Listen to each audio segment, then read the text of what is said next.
Welcome to my channel Debjani ঠাম্মি গল্প বলির আসরে। আজ তোমাদের সাথে শেয়ার করব স্বনামধন্য লেখিকা জয়া মিত্রের একটি প্রবন্ধ। কারণ কেন কি আজকে লেখায় ধরিত্রী যে আমাদের ধারণ করে আছে তাকে শ্রদ্ধা জানিয়েই এই লেখা। আজ বিশ্ব ধরিত্রী দিবস। তো গল্পটা যদি তোমাদের ভালো লাগে তাহলে লাইক কমেন্ট আর শেয়ার করে দিও, আর চ্যানেলটিকে সাবস্ক্রাইব করে দিও।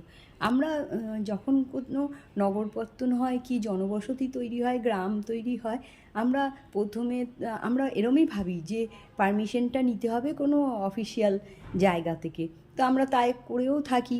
কার কতটা জমি, কার কতটা কতটা কোনখান থেকে জল আসবে, বিদ্যুৎ সরবরাহ আসবে, তো সেই দপ্তরগুলোতে আমরা যোগাযোগ করি আর সেখান থেকেই আমরা অনুমতিটা নিয়ে আমরা জনবসতি গড়ে তুলি। কিন্তু এমনও আছে যে আসল যাদের কাছ থেকে পারমিশনটা নিতে হয় আমরা কিন্তু তাদের কাছ থেকে নিই না।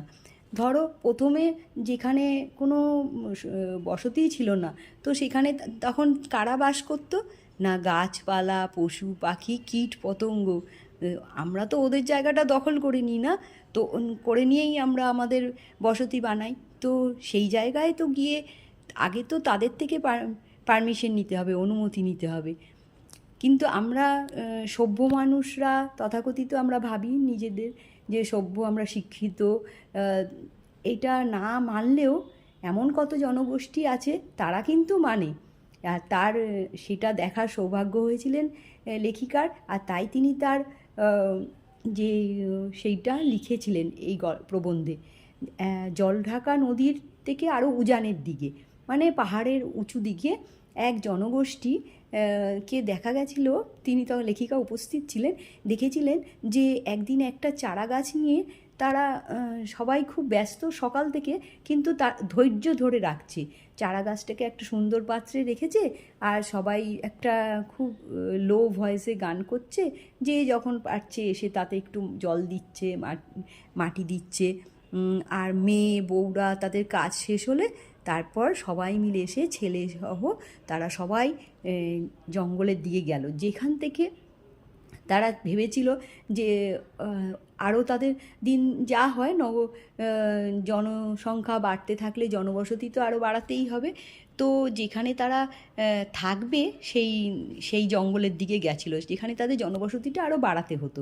তো যাওয়ার সেই দিকে গিয়ে তখন লেখিকা দেখেছিলেন যে সবাই সেই চারা গাছটাকে রেখে মাটিতে এই জঙ্গলের একটা জায়গায় একটু পরিষ্কার করার আগে তারা হাঁটু মুড়ে বসলো বা হাত জোর করে সবাই একসাথে বলল, মা তোমাকে একটুখানি অসম্মান করছি না, একটু সরিয়ে একটু আমরা এখানে আস্তে আস্তে থাকি, এখানে একটু গাছ লাগাই থাকি, কারণ ছেলেপুলে নিয়ে খেয়ে পড়ে আমাদের এখানে থাকতে হবে, তো জনবসতি বাড়াতে হবে।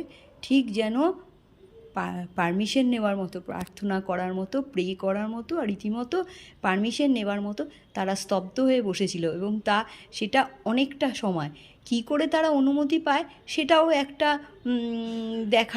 সেটাও একটা অনুভব করার বিষয়। কোনো এক সময় তার প্রার্থনা করার কিছুক্ষণ পর যখন তাদের যে সর্দার থাকে, দলের যে নেতা থাকে, সে তখন খুশিতে হাত উঁচু করে জানান দেয় যে হ্যাঁ, মা তাদের অনুমতি দিয়েছে। তো এইভাবে তারা মায়ের অনুমতি নেয় এবং সত্যিকারের যারা বাসিন্দা ওইখানকার গাছপালা, পশু পাখি, কীটপতঙ্গ, তাদের অনুমতি নিয়ে তবেই তাদের তৈরি হয় সেই জনগোষ্ঠীর জনবসতির।